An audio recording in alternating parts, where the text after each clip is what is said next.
There's a story about you that you've told that I want to get some clarity on. And it was a Okay. rib where you got arrested and sent to jail.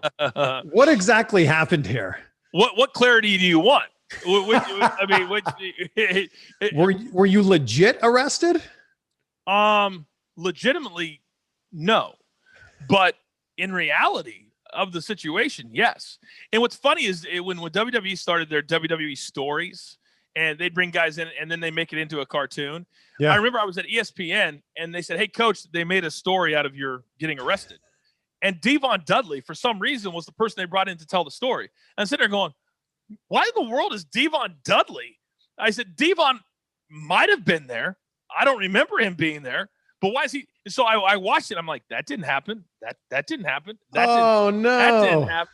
So the thing that people saw, not even true. I'm going to tell you exactly what happened. Okay. It was, and Vince to this day, in the book, Vince calls it the greatest rib in the history of the company.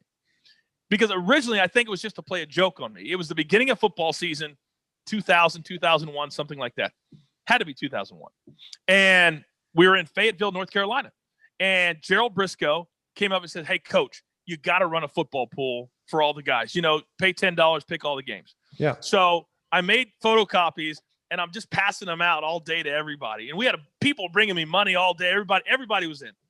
And all of a sudden, about 3 o'clock in the afternoon, my pre-tapes room that I just told you about was all the way at the end of the hall.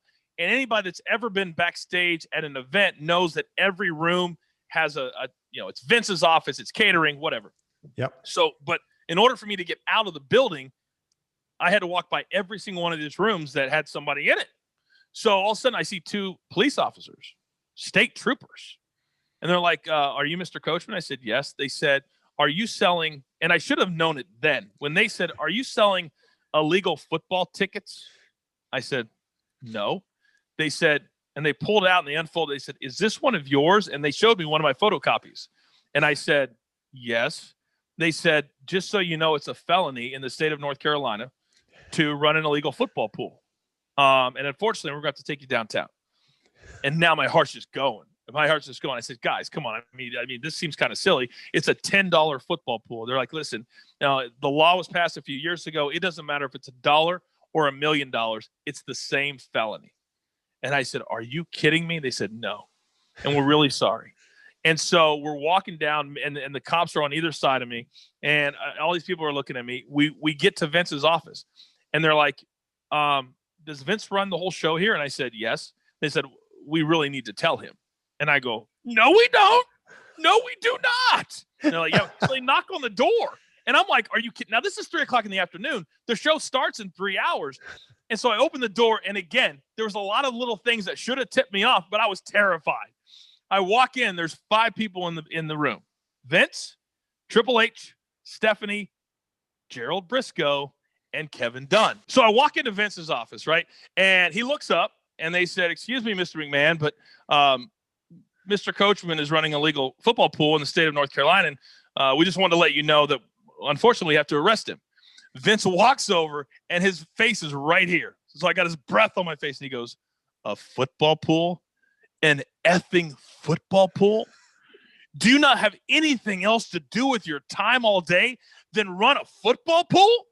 I don't say anything, right? I'm staring right at Gerald Briscoe, who's the one that asked me to run it. And he's saying nothing. And I'm like sitting there going, "Are you going to step up at some point and help me out?" He says nothing.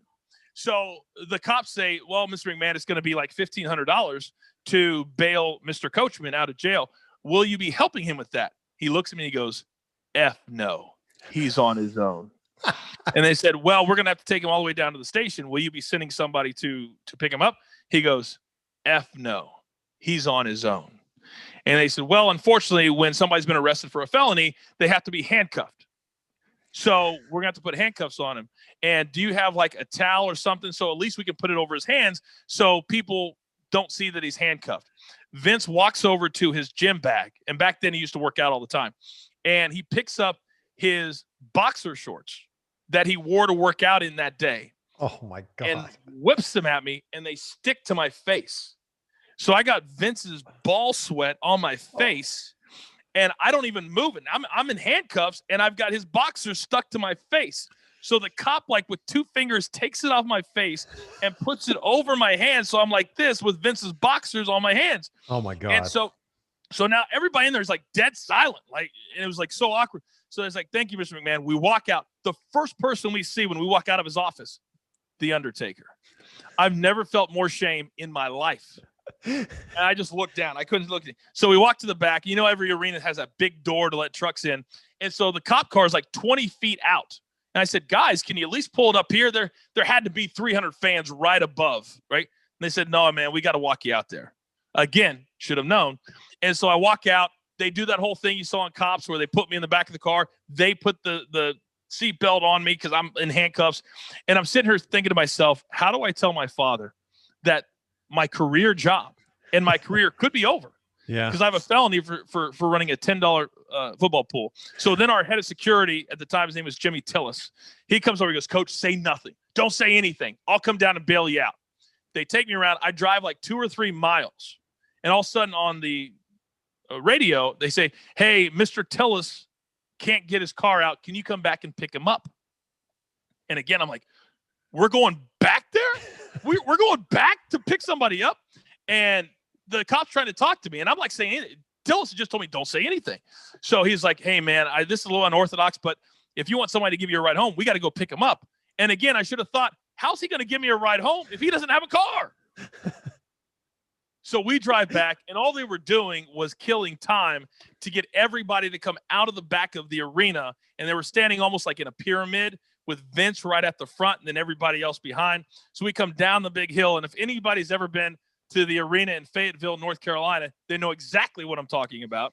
And we pull down, and I see everybody standing out there, and I still don't know what's happening.